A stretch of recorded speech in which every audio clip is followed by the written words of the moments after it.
Assalamualaikum warahmatullahi wabarakatuh. Selamat malam pemirsa. Kembali lagi Apa Kabar Indonesia Malam menemani istirahat malam hari Anda. Saya Caca Anissa dan juga rekan saya Agita Malika. Malam hari ini apa yang menjadi pertanyaan dari publik akan coba kami jawab. Di mana kabarnya Propam Polri memeriksa ayah dari Eki yakni Ibtu Rudiana. Informasi mengenai pemeriksaan ini pun memang belum bisa kita dapatkan. Tapi akan kita gali pemirsa untuk mempertanyakan dalam hal apa pemeriksaan ini dilakukan. Benarkah ada kesalahan prosedur ataukah pemeriksaan ini hanya untuk membuka terang kasus pembunuhan yang terjadi 8 tahun silam. Kalau Agita seperti apa? Iya, tentunya selain pemeriksaan dan juga diskusi mengenai kasus pembunuhan Vina dan juga Eki, pemirsa, hari ini kita juga akan menginformasikan bagaimana sidang Isbat Idul Adha yang masih tentu kita nantikan jelang Idul Adha 2024 yang sangat dinantikan oleh para umat muslim di Indonesia, pemirsa. Dan juga sejumlah informasi lainnya di Apa Kabar Indonesia Malam untuk Anda.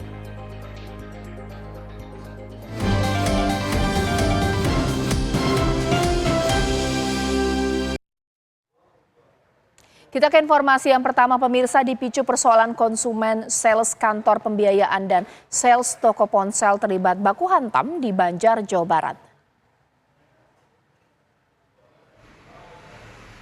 Aksi perkelahian terekam CCTV. Korban mengalami luka dan juga langsung melaporkan penganiayaan tersebut ke polisi. Inilah CCTV yang merekam aksi baku hantam dua orang pria di sebuah toko ponsel. Diketahui kedua pria tersebut adalah Indra, sales toko ponsel, dan juga Mulya, sales perusahaan pembiayaan. Tampak keduanya berkelahi hingga ke dalam toko. Aksi mereka terhenti ketika pegawai toko dan tukang parkir melerainya. Menurut korban, perkelahian itu dipicu oleh persoalan konsumen. Indra memberikan konsumen kepada pelaku, namun korban kecewa pelaku menyerahkan konsumen ke toko ponsel lain. Korban menegur pelaku hingga terjadi baku hantam. Korban mengalami luka di bagian leher dan wajahnya. Berbekal rekaman CCTV dan sejumlah saksi, korban kemudian melaporkan penganiayaan tersebut ke Polres Banjar.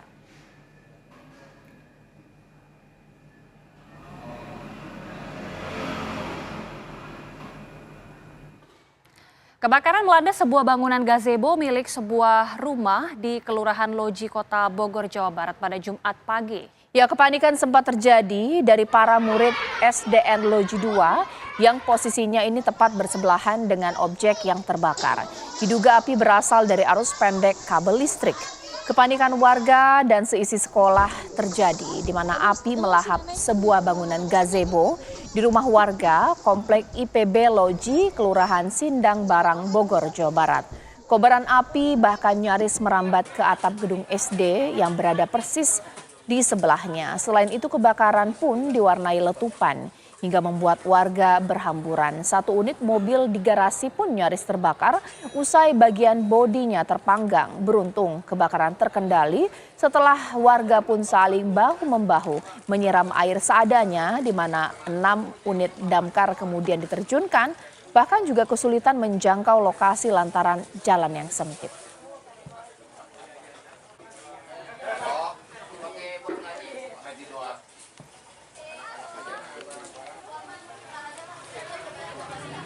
Kita ke informasi selanjutnya pemirsa, di mana kuasa hukum Peggy Setiawan mengajukan permohonan gelar perkara khusus kepada Bareskrim Polri terkait kasus pembunuhan Vina yang terjadi 8 tahun silam.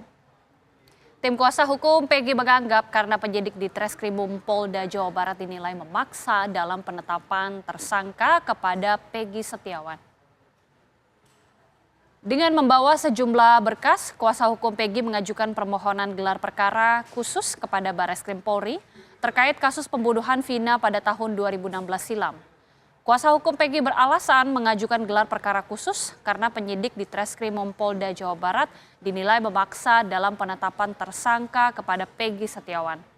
Ia menilai di Treskrimum Polda Jawa Barat terlalu dini menetapkan tersangka kepada Peggy.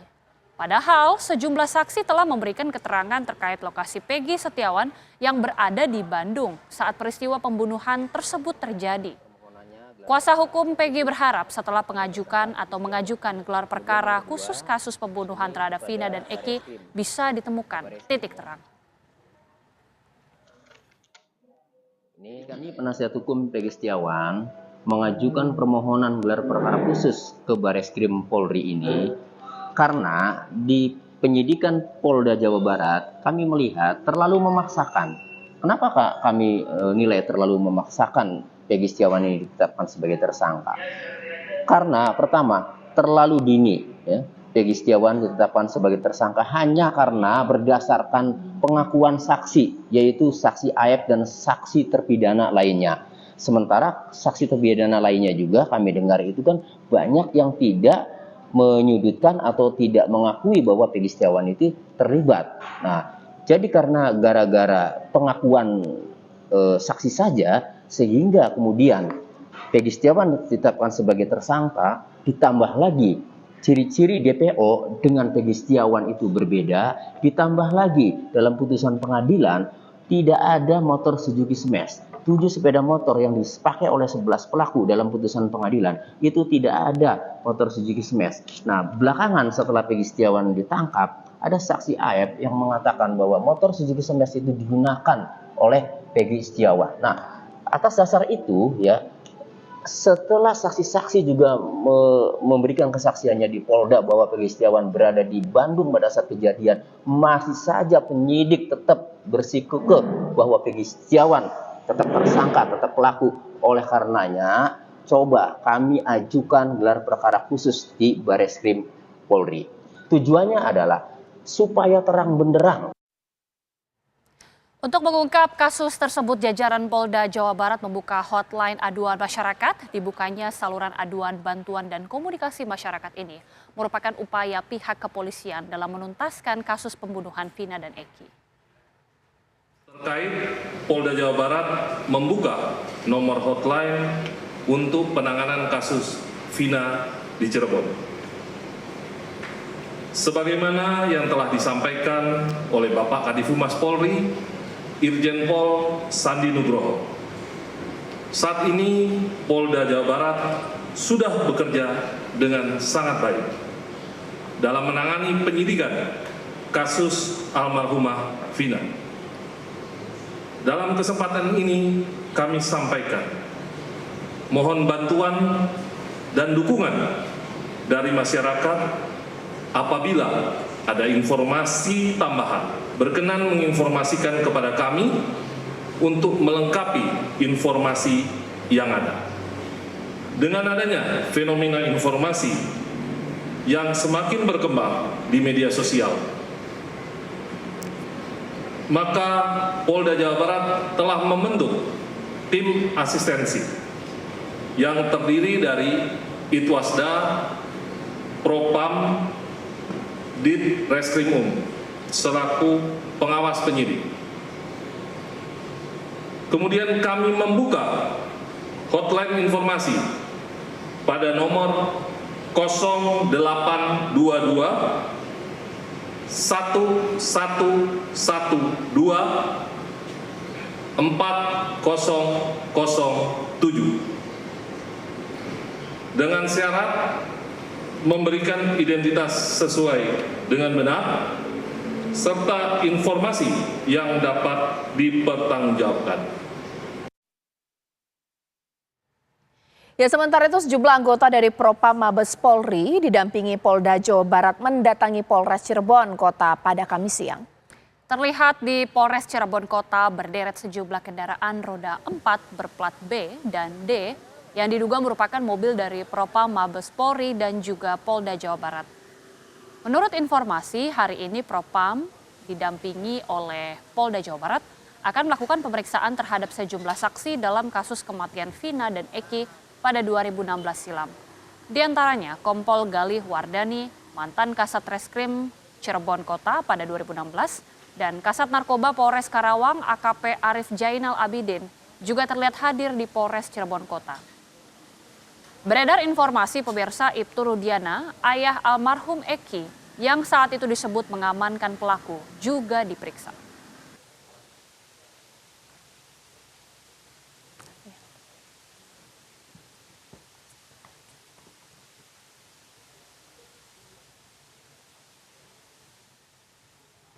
Untuk informasi terbarunya langsung saja kita akan tanyakan kepada reporter kami Prita Zega langsung dari Polres Cirebon Kota. Zega, silakan dengan laporannya. Ya, selamat malam Caca dan juga Agita. Terkait dengan konfirmasi apakah pemeriksaan kemarin terkait dengan saksi-saksi baru dalam kasus kematian Vina dan Eki, seperti yang Anda sebutkan tadi, apakah ini terkait dengan pemeriksaan Ibtu Rudiana yang merupakan ayah almarhum Eki. Hingga malam hari ini kami masih belum mendapatkan informasi ataupun keterangan resmi baik dari Humas Polres Cirebon Kota maupun juga dari Mabes Polri dan juga Polda Jawa Barat. Namun seperti yang Anda informasikan tadi bahwa memang ini kemarin sekitar pukul 12:30 siang Propam Polri yang juga didampingi oleh Polda Jawa Barat tiba di Polres ataupun menyambangi Polres Cirebon Kota. Yang mana kami pantau sendiri di depan halaman Polres Cirebon Kota ini berderet sejumlah mobil pemirsa yang memang berplat B dan D yang kami yakini ini membawa para anggota dari Propam Polri dan juga Polda Jawa Barat. Dan kami sudah mengkonfirmasi kembali di mana tadi sejak sore hingga malam hari ini kami kembali mengkonfirmasi kepada Humas Polres Cirebon Kota namun melalui WhatsApp seperti itu, namun belum ada respon sama sekali pemirsa. Dan kalau dilihat di belakang kami pemirsa, ini di pagarnya ini masih tertutup, di mana kami biasanya kalau malam hari ini seperti yang Anda lihat di belakang saya ini masih tertutup pagar di depan Polres Cirebon Kota. Ini ada 2 gerbang di depan pemirsa di Polres Cirebon Kota. Ini ada gerbang besar dan juga gerbang kecil di mana ini ada pejalan kaki. Namun malam hari ini kembali ditutup kembali, di mana isunya juga beredar informasi bahwa hari ini kembali dilakukan pemeriksaan. Namun untuk hari ini pun kami juga masih belum menerima informasi dari Humas Polres Cirebon Kota. Ini kami akan menggambarkan suasana pada malam hari ini di Polres Cirebon Kota seperti yang Anda lihat. Ada terlihat pemirsa, ini adalah gerbang yang biasanya masuk dan di sebelah ini adalah biasanya ini pejalan kaki dan terdapat pos penjagaan di depan Polres Cirebon Kota.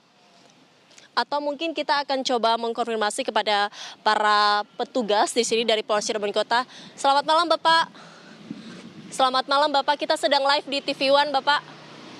Kita sedang live Bapak.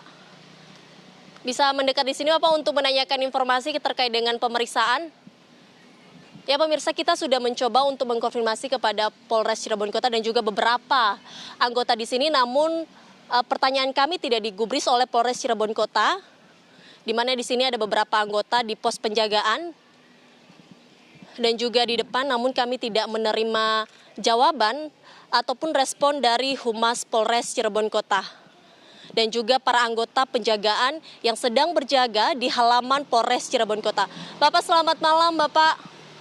Ya, kami sudah mencoba memanggil kembali dan mengkonfirmasi kembali kepada staf yang sedang berjaga, namun sekali lagi tidak ada respon atau tidak menggubris dari pertanyaan kami untuk mengkonfirmasi apakah hari ini ataupun kemarin telah dilakukan pemeriksaan oleh Propam Polri yang didampingi oleh Polda Jabar di Polres Cirebon Kota.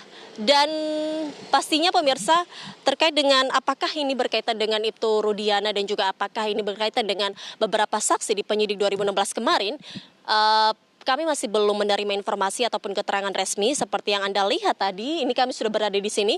Namun para staf yang sudah maupun anggota juga yang sedang berjaga di depan Polres Cirebon Kota tidak menggubris ataupun tidak merespon sama sekali jawaban kami. Kami ingin mengkonfirmasi apakah hari ini dan juga kemarin apakah ada pemeriksaan atau tidak. Namun yang sesuai yang berdasarkan pengamatan kami sejak malam kemarin, ini kami melihat juga terlihat Galih Wardani, yang mana kalau kita lihat pada 2016 kemarin, ini Galih Wardani ini merupakan Kasat Reskrim Polres Cirebon Kota yang juga ikut mengusut kasus kematian Vina dan juga Eki. Namun untuk beberapa saksi lainnya, apakah ada saksi lain, kami juga masih belum menerima informasi. Yang pastinya saat ini memang Propam sedang masih menyelidiki, di mana kemarin mereka juga menyambangi Polda Jabar dan kemarin juga di Polda Jabar. Untuk pemeriksaan selanjutnya kami masih belum menerima informasi. Begitu Caca dan Agita. Ya, Zega, kami ingin mengkonfirmasi kembali. Jadi untuk pemeriksaan ada berapa penyidik yang diperiksa yang pada saat itu menangani kasus pembunuhan Vina dan juga Eki yang diperiksa di Propam hari ini? Ya, Agita, seperti yang saya informasikan tadi bahwa sebenarnya kami belum menerima informasi resmi. Ini hanya beberapa informasi yang beredar di kalangan wartawan yang sedang bertugas di lapangan, seperti teman-teman wartawan yang dari kemarin dan kami juga menunggu dari pagi hingga tengah malam dan berlanjut lagi dari pagi hingga malam hari ini. Namun apakah itu adakah pemeriksaan, ini kami masih belum menerima informasi dari Humas Polres Cirebon Kota. Namun kami menduga bahwa memang di dalam sedang dilakukan pemeriksaan Ibtu Rudiana dan juga beberapa penyidik yang lain. Namun sekali lagi Agita, ini bukan informasi resmi dari Humas Polres Cirebon Kota karena pertanyaan kami ataupun kami ingin mengkonfirmasi kepada Humas Polres Cirebon Kota, ini tidak ada jawaban sama sekali. Seperti yang Anda saksikan tadi, beberapa staf yang sudah berjaga pun tidak menggrubis kami pertanyaan kami seperti yang terjadi di lapangan saat ini. Apakah benar pemeriksaan Ibtu Rudiana dan juga beberapa penyidik lain, kami masih belum menerima keterangan resmi dari Polres Cirebon Kota. Kembali ke Anda, Agita. Baik, Zega. Tapi kalau misalnya Anda mencari data atau informasi yang ada di sana, apakah situasi hingga malam hari ini itu tampak sama dengan malam-malam sebelumnya, ataukah memang hari ini sedikit lebih sibuk, kendaraan-kendaraan masuk lebih banyak? Ini mengindikasikan bahwa memang betul bisa jadi pemeriksaan berkala dan dilakukan di malam hari ini. Seperti apa, Zega?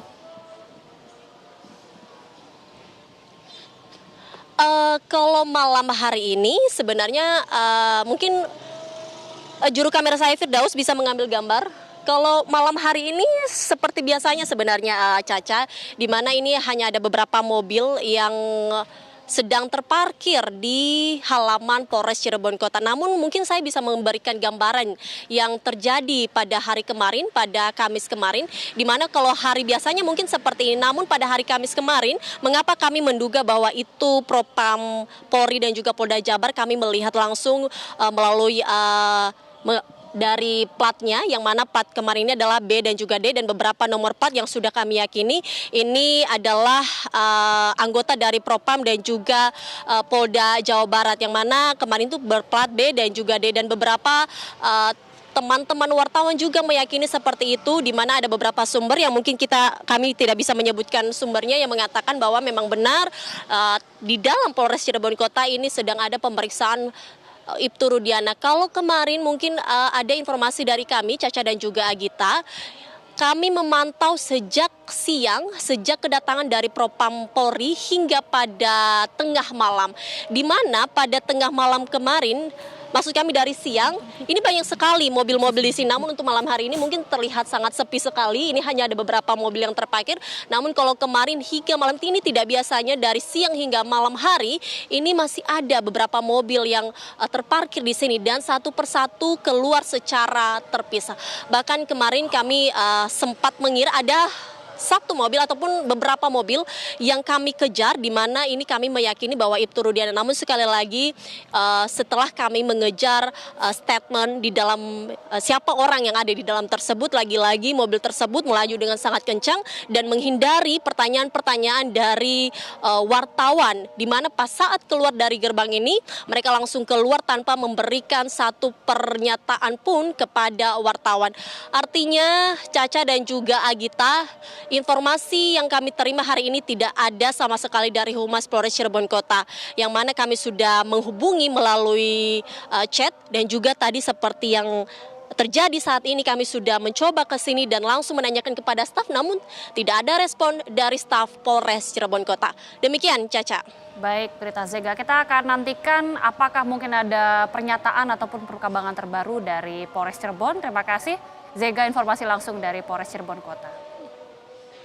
Pemirsa, usai buka suara dalam kasus Vina, Lembaga Perlindungan Saksi dan Korban mendatangi Suroto, seorang saksi yang mengaku mengevakuasi jasad Vina dan Eki di Desa Kecomberan, Kecamatan Talun, Kabupaten Cirebon, Jawa Barat pada Jumat siang. Ya, surat tanda terima dari Lembaga Perlindungan Saksi dan Korban ini ditujukan untuk Suroto. Suroto didatangi LPSK untuk menawarkan perlindungan. Suroto yang khawatir akan adanya intimidasi ataupun ancaman usai dirinya buka suara terkait kasus 8 tahun lalu. Kemudian resmi meminta perlindungan. LPSK menyampaikan pesan kepada Suroto agar tidak ragu menghubunginya jika memang ada ancaman atau intimidasi. LPSK akan memantau perkembangan Suroto dan memastikan kondisinya dalam keadaan aman selama kasus Vina ini bergulir.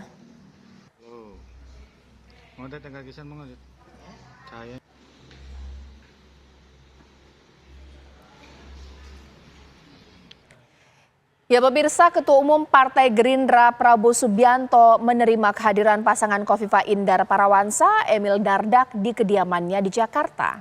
Setelah melakukan pertemuan, Ketua Umum Gerindra Prabowo Subianto mendeklarasikan Partai Gerindra mengusung Khofifah Indar Parawansa dan juga Emil Dardak sebagai pasangan calon gubernur dan wakil gubernur pada Pilkada Jawa Timur 2024. Deklarasi dukungan disampaikan setelah Prabowo menerima kunjungan Khofifah dan Emil Dardak di kediamannya di Kertanegara, Jakarta. Gerindra dan Koalisi Indonesia Maju siap bekerja keras untuk memenangkan Khofifah Emil Dardak pada Pilkada serentak mendatang. Dan Khofifah pun menyambut baik dukungan dari Partai Gerindra. Khofifah dan Emil Dardak akan berjuang untuk memenangkan Pilgub Jawa Timur pada November mendatang. Partai Gerindra memutuskan untuk mengusung, mencalonkan dan mendukung Ibu Khofifah dan Pak Emil Dardak sebagai Gubernur dan Wakil Gubernur Jawa Timur untuk periode 5 tahun yang akan datang dalam pemilihan bulan November tahun ini. Saya dan Mas Emil Dardak, pertama kami menyampaikan terima kasih bahwa kami baru saja menerima surat keputusan sebagai bakal calon gubernur dan bakal calon wakil gubernur Provinsi Jawa Timur yang insya Allah proses pendaftarannya akan dilaksanakan 27 November, kemudian 27 Agustus, dan 27 November insya Allah sudah pemilihan gubernur dilakukan serentak pilkada se-Indonesia.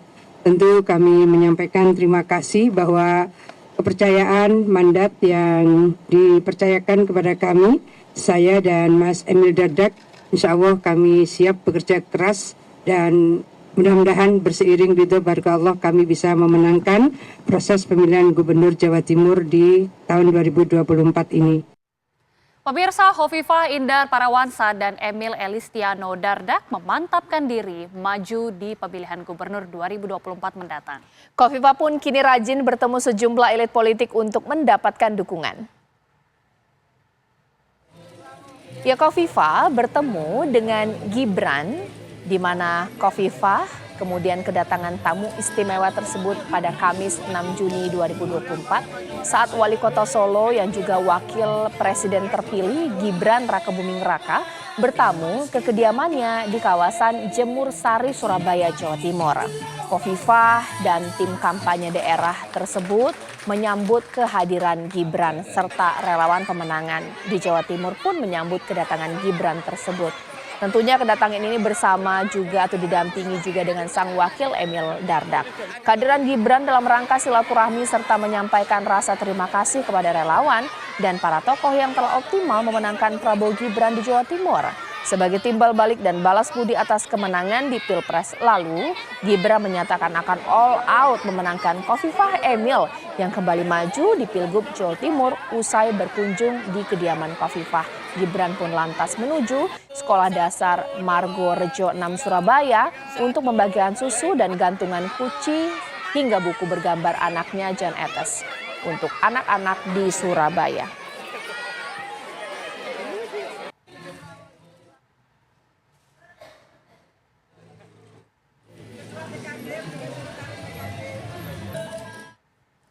Ya, usai jeda pemirsa, Propam Polri memeriksa penyidik yang menangani kasus pembunuhan Vina dan Eki pada tahun 2016 silam, di mana kabarnya ayah almarhum Eki, Ibtu Rudiana, juga turut dihadirkan.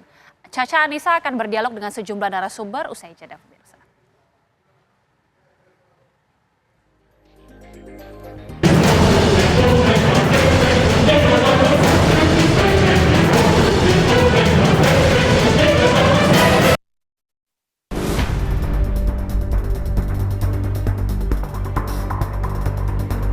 Kasus pembunuhan Vina dan Eki kian rumit bak benang kusut dalam pengusutannya. Pasca penangkapan Peggy, bermunculan keterangan antara satu saksi dan saksi lain yang saling bertolak belakang. Publik pun mulai meragukan, bisakah benang kusut pembunuhan Vina dan Eki dapat terurai? Di tengah pengusutan kasus pembunuhan dua sejoli Vina dan Eki, Polres Cirebon Kota terpantau menerima kedatangan Propam Polri. Propam Polri yang didampingi Polda Jabar dikabarkan memeriksa penyidik yang menangani kasus pembunuhan yang terjadi tahun 2016 silam tersebut. Beredar informasi ayah almarhum Eki, Ibtu Rudiana, juga turut dihadirkan.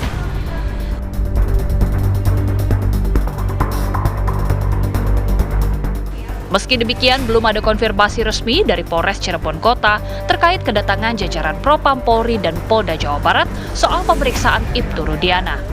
Adapun situasi di Polres Cirebon Kota tampak berbeda dari biasanya, yang mana pagar tertutup rapat untuk wartawan.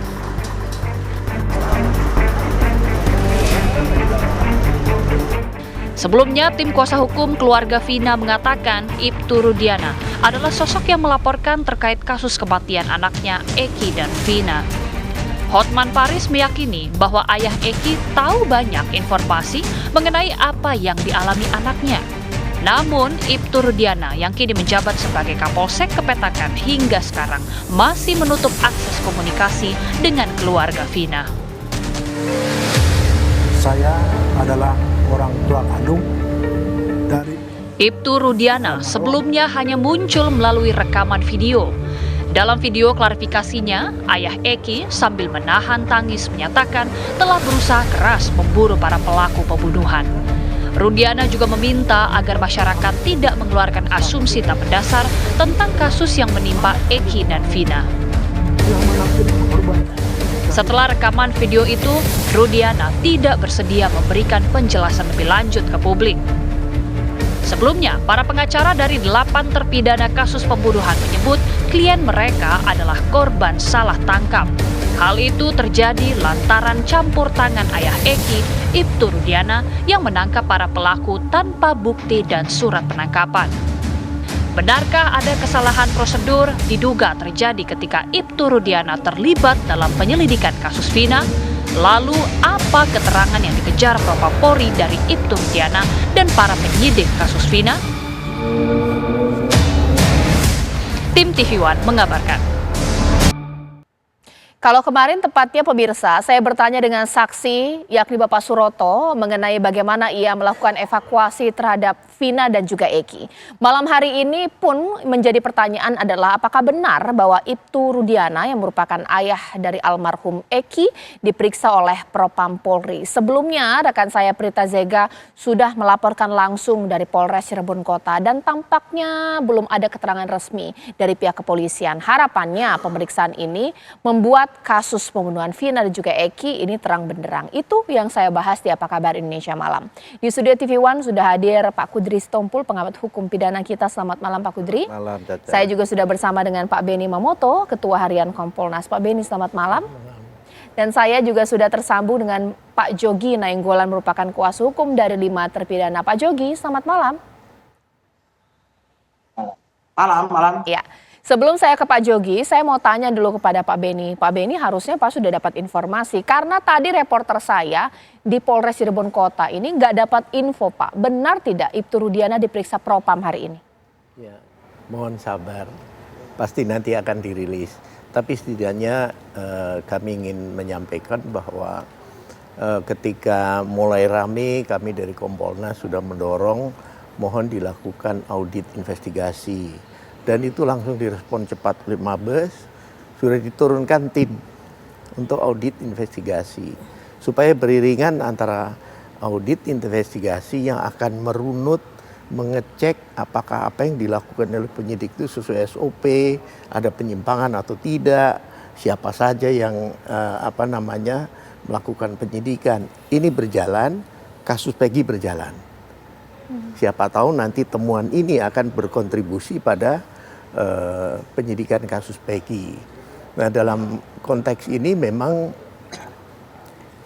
ketika tim audit investigasi turun, mulai menemui masing-masing penyidik yang dulu terlibat, dan ternyata mereka juga diperiksa dalam kasus Peggy untuk dikonfirmasi proses BAP-nya dan sebagainya. Kenapa ada yang nyabut keterangan dan sebagainya, termasuk temuan masalah foto di mana ada luka-luka dari para tersangka pada saat itu. Nah, dalam konteks ini mau menduga atau mau, kalau fakta nunggu ya. Ya. Kalau menduga kira-kira begini. Ketika mulai diributkan bahwa pelapor yang orang tua korban, notabene orang tua korban, membuat laporan, itu sudah langsung menunjuk beberapa nama. Tentunya pertanyaan muncul, dari mana? Bagaimana memperolehnya? Apakah memperolehnya sudah sesuai prosedur penyidikan? Siapa yang melakukan? Dasarnya apa? Adakah administrasi penyidikan juga dibikin? Misalkan seperti itu. Nah, seandainya memang konteksnya Propam turun ke sana, dalam kaitan itu tentunya akan berbicara masalah adakah konflik kepentingan. Kita paham betul, kita juga bisa merasakan bagaimana seorang ayah yang kehilangan anaknya. Rasa simpati, empati kita ada. Namun dalam konteks pelaksanaan tugas tentunya seharusnya menghindari konflik kepentingan, maka tidak boleh ikut campur. Biarlah Kasat Reskrim yang bekerja. Paling hanya membantu informasi, tambahan informasi dan sebagainya. Tetapi tidak terjun langsung. Kira-kira itulah.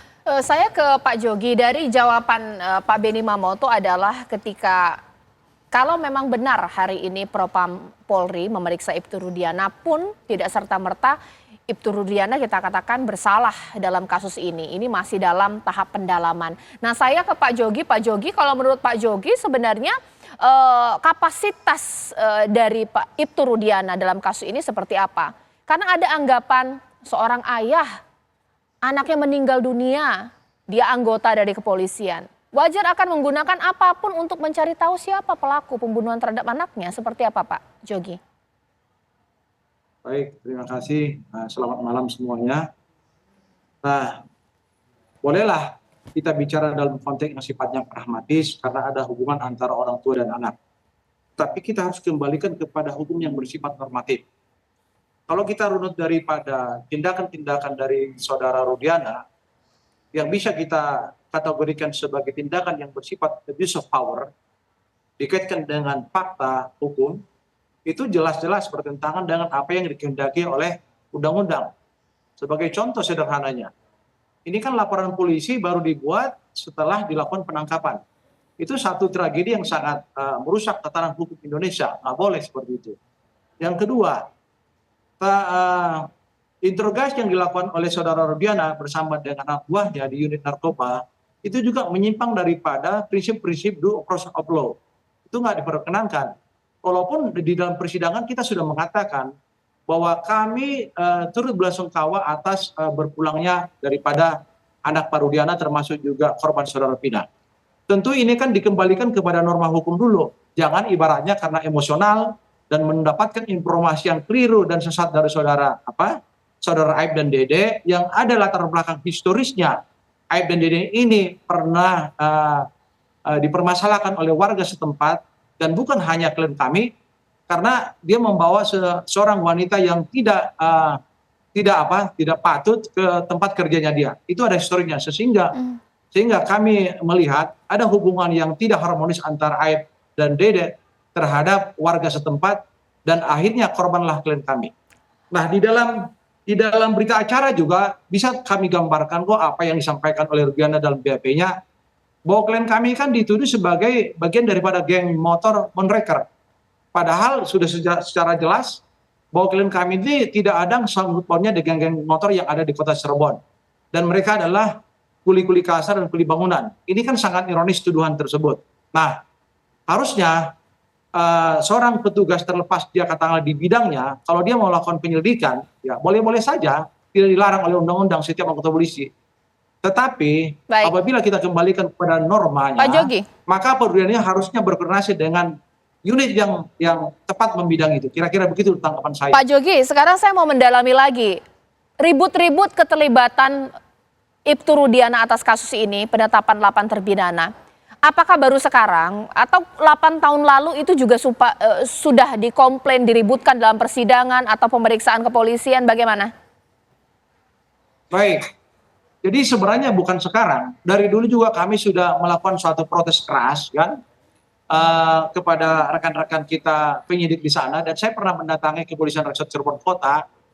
Hanya pada saat itu kan Rudiana nggak sempat ketemu sama kita. Kami melihat ada sebuah paparan di board itu yang selalu menggambarkan ada peristiwa pidana yang dilakukan oleh klien kami. Padahal itu semua omong kosong. Nah, kenapa kami katakan omong kosong?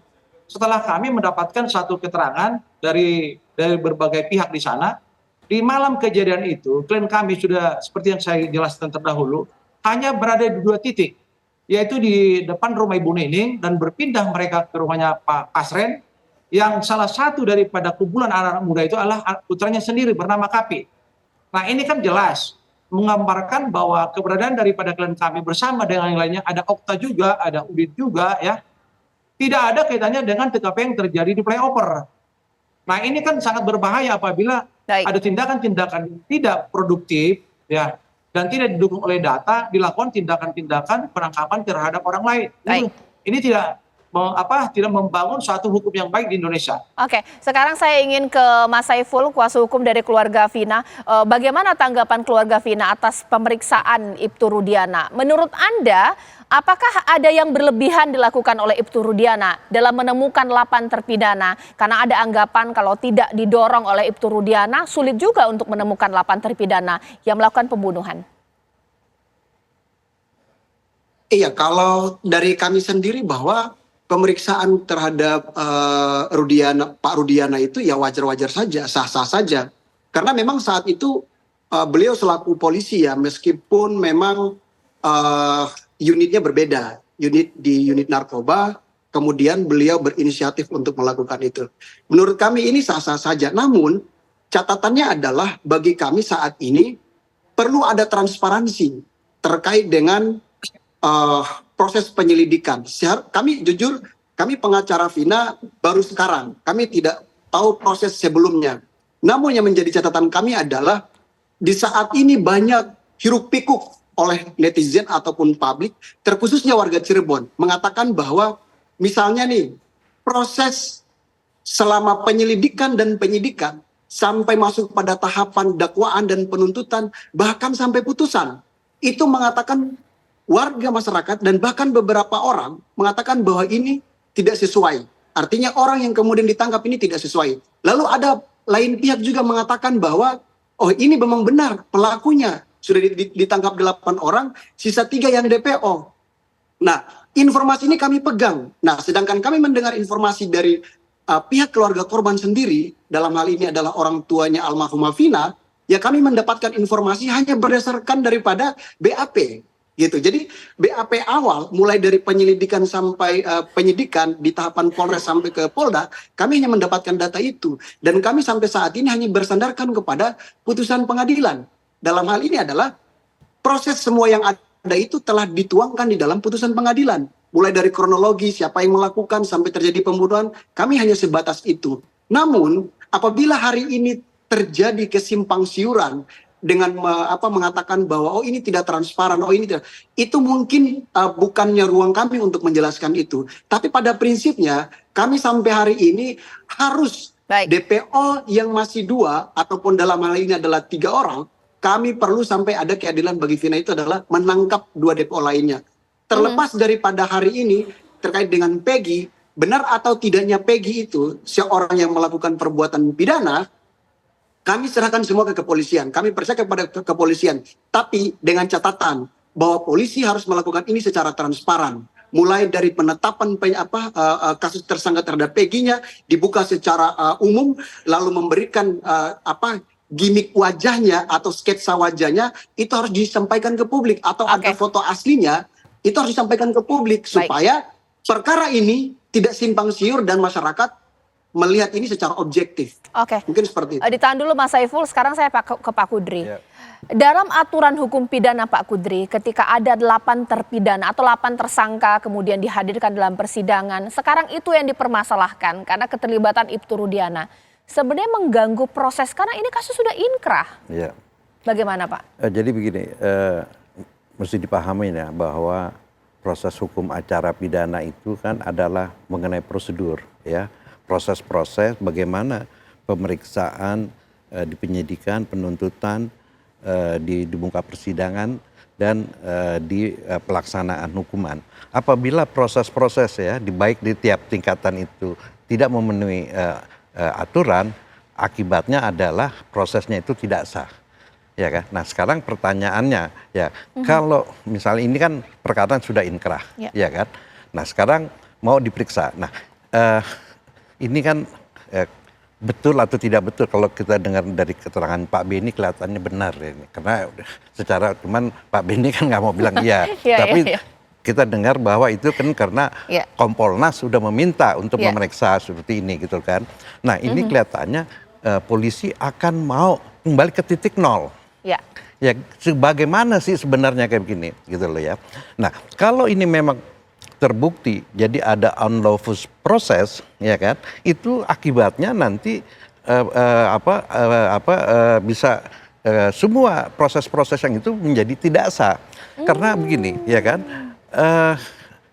yang punya perkara untuk menyidangkan ke pengadilan itu penuntut umum, kejaksaan, ya kan, ya dia yang istilahnya dia yang punya perkara, ya. Tapi kan penuntut umum didasarkan adalah berkas-berkas yang ada di penyidikan, ya.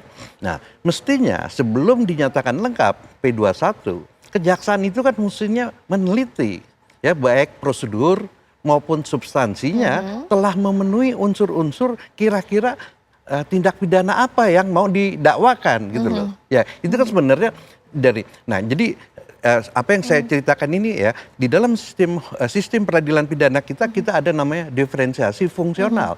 Jadi undang-undang itu sudah mendesain bahwa ada check and balance ya. Setiap tingkatan itu ada cek, ada kontrol. Nah, sekarang di pengadilan hakim itu mestinya jadi apa keterangan? Jadi keterangan saksi dan keterangan terdakwa adalah keterangan yang diberikan di muka pengadilan. Ya, tetapi kan hakim itu menanya ya, gimana dulu pemeriksaan? Jadi selalu dulu pernah diperiksa polisi, pernah buat BAP. Jadi BAP-nya itu menjadi pegangan. Nah, mestinya karena peradilan pidana itu mencari kebenaran material, mestinya hakim tidak semata-mata percaya terhadap berita acara ini.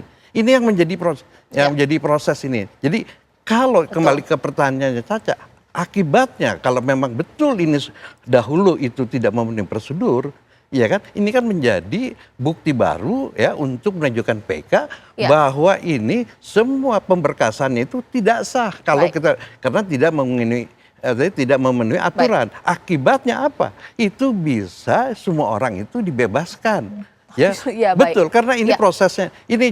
Ini mesti dipahami ya oleh publik bahwa ini sangat penting, ya kan. Nah, sekarang pertanyaannya, apakah pemeriksaannya Pak Rudiana itu karena pelanggaran hukum atau pelanggaran etik? Ya kan, ini ya. Jadi kalau ini kita juga nggak tahu apa nanti yang kita. Jadi kalau misalnya pelanggaran etik mungkin itu hanya menyebabkan hanya ke personal tetapi kalau teguran secara etik begitu ya. Baik, ya. Itu yang nanti akan saya tanyakan kepada Pak Jogi. Menurut versi dari Pak Jogi, dalam tanda kutip apa peran dari Ibtu Rudiana dalam kasus ini? Kalau informasi yang beredar mulai dari penangkapan, interogasi, dan apakah ini membuat hal ini menjadi sangat fatal sehingga putusan yang sudah inkrah pun dianggap tidak sah, pemirsa? Sesaat lagi.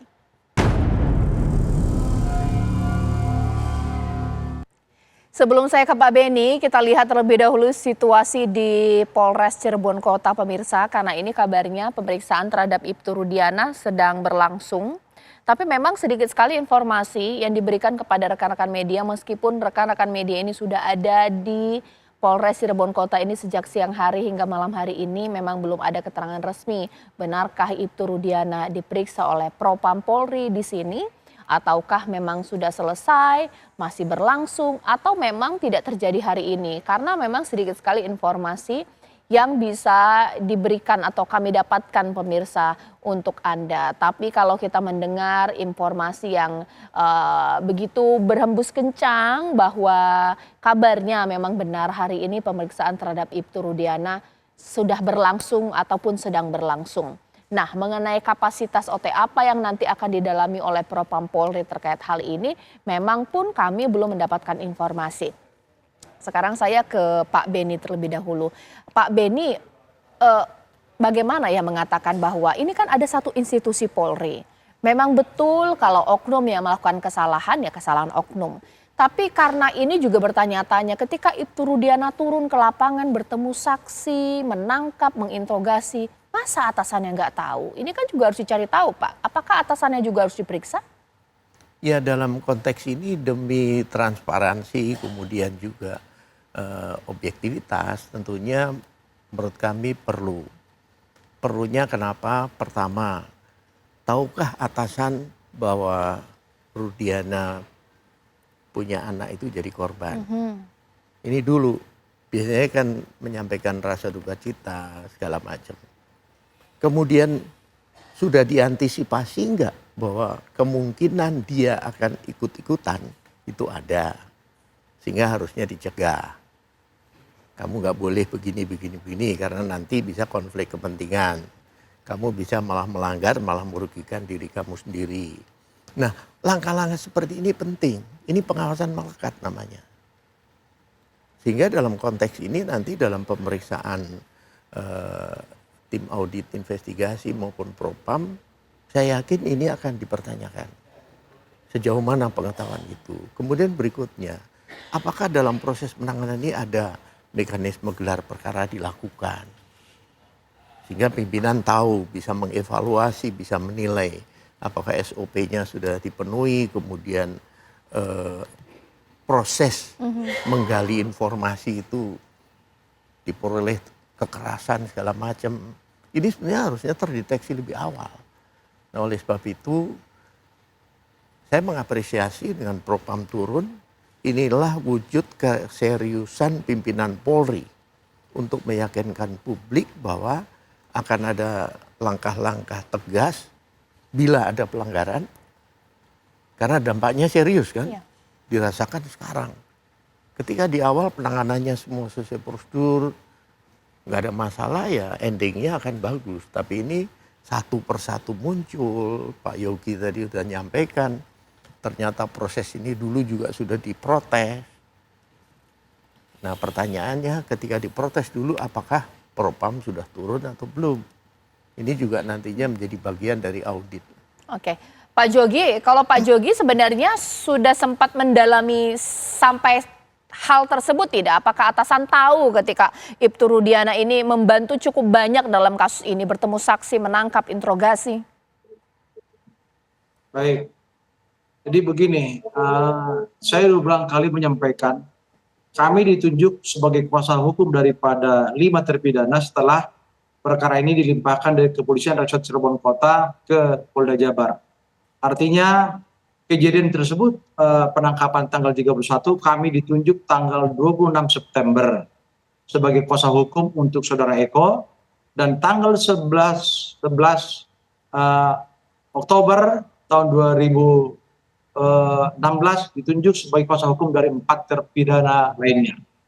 Artinya ada jeda waktu yang sangat panjang, tetapi dengan demikian pun kami sudah mendapatkan informasi daripada orang tua klien kami, sudah dilakukan upaya-upaya hukum seperti melaporkan daripada tindakan-tindakan kepolisian Resort Cirebon Kota ke Propam Polda Jabar. Sudah, entah itu apa hasilnya, kami sampai sekarang kan tidak mendapatkan tembusannya. Dan kemudian setelah kami juga ditunjuk sebagai kuasa hukum, kami juga mengirimkan surat ke Polda Jabar untuk dilakukan gelar perkara. Kami juga mengirimkan surat ke Polda Jabar untuk dilakukan pemeriksaan kesehatan kepada mereka karena khawatir bahwa para tersangka ini klien kami pada saat itu masih mengalami suatu penganiayaan dan terlihat dari fisiknya. Itu kami lakukan semua. Dan ada filenya di tangan kami. Nah, terhadap katakanlah upaya-upaya yang dilakukan oleh kuasa hukum terdahulu, seperti mengirimkan surat ke Komnas HAM dan KY, itu kami pada saat itu tidak tahu. Yang berikutnya juga, yang informasi yang kami dapat setelah kami ditunjuk sebagai kuasa hukum, orang tua daripada klien kami tidak pernah mendapatkan akses untuk menemui anak-anaknya di Kepolisian Resort Cirebon Kota, walaupun mereka sudah minta bantuan menggunakan pengacara terdahulu. Baik.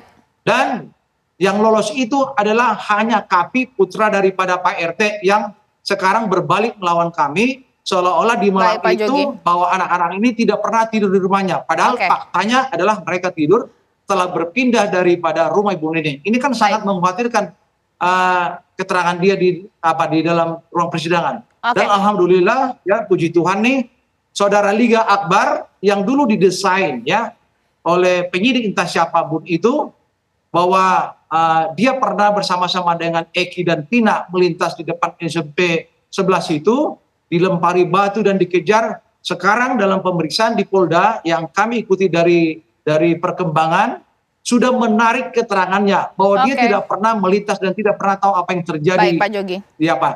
Ya. Ada. Mohon maaf, waktunya terbatas. Terakhir saya ke Pak Kudri. Pak Kudri, boleh diulangi dan ditegaskan lagi, jika terbukti Ibtu Rudiana melakukan pelanggaran baik etik atau juga prosedural yang fatal, kasus ini seperti apa? Ini sudah inkrah. Ya, kata ini. Kalau ini pemeriksaan di Propam, ya ini hanya pemeriksaan etik, ya, dan karena juga pemeriksaan oleh atasannya, itu akibatnya adalah individual kepada orang yang terperiksa. Tapi kalau pemeriksaan ini karena pelanggaran hukum, akibatnya itu terhadap pemberkasan perkara ini.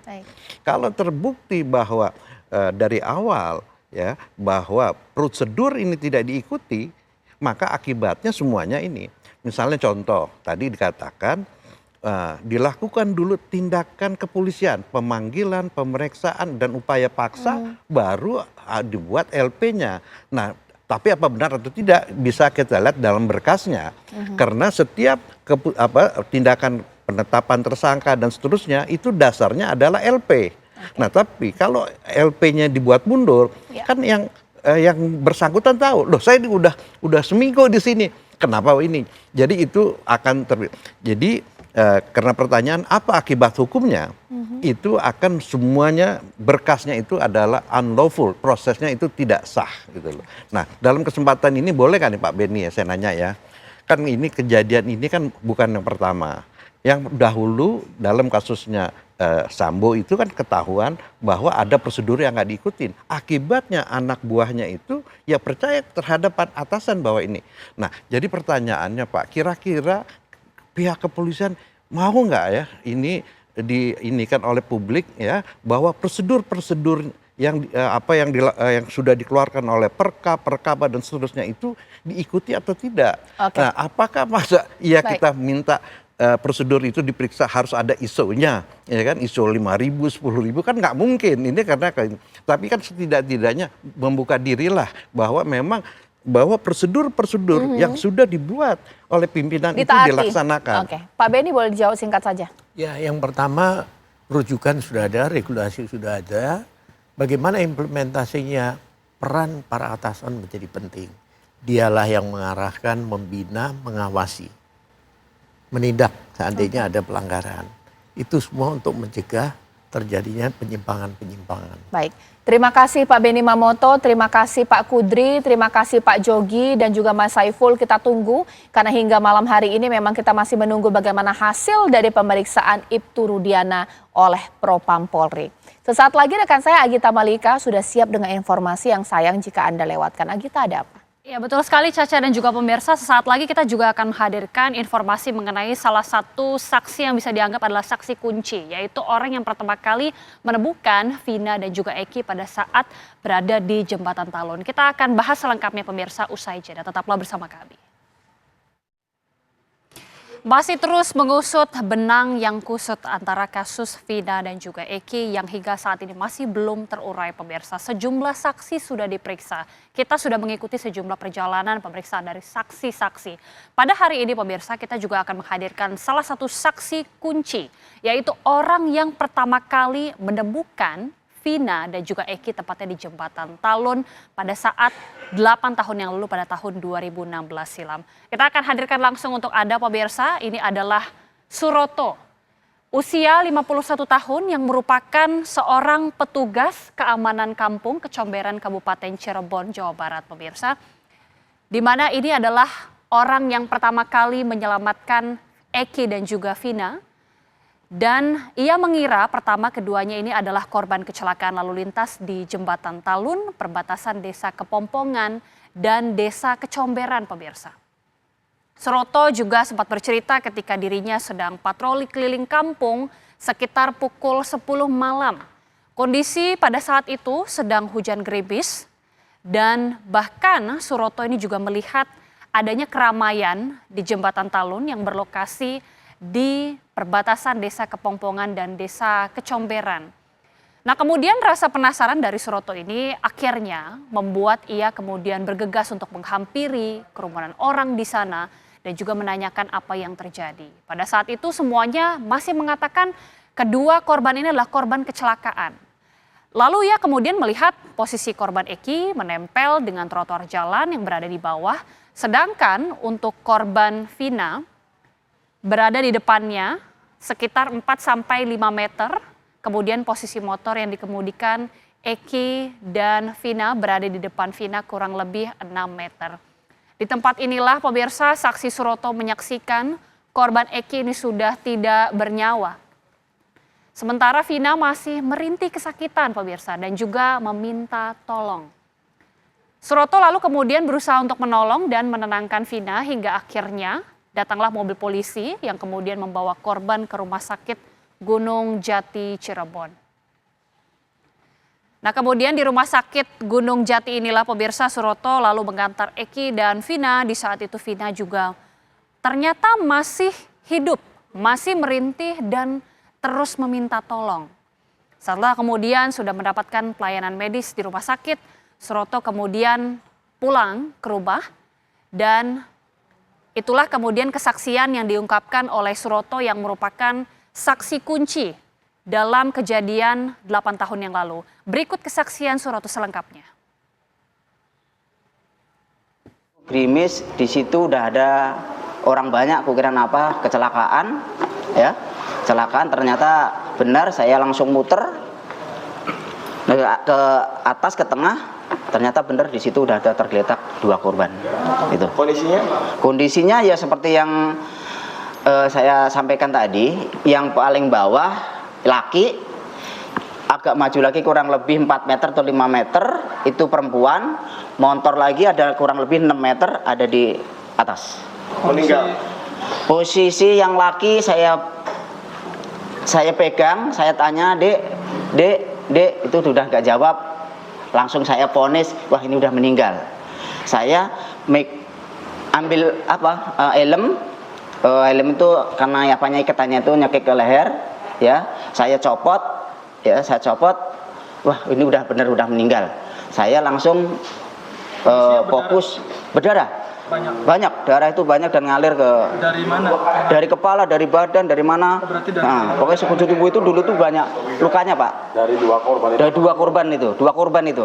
Saya langsung fokus ke perempuan. Karena dia minta tolong tuh. Iya Dek, aku bilang sabar ya, mobilnya lagi meluncur ke sini, nanti dibawa ke rumah sakit. No. Iya tolong. Terus gak lama kemudian mobil itu datang. Baru kita evakuasi ke Rumah Sakit Gunung Jati. Itu ngangkat korban.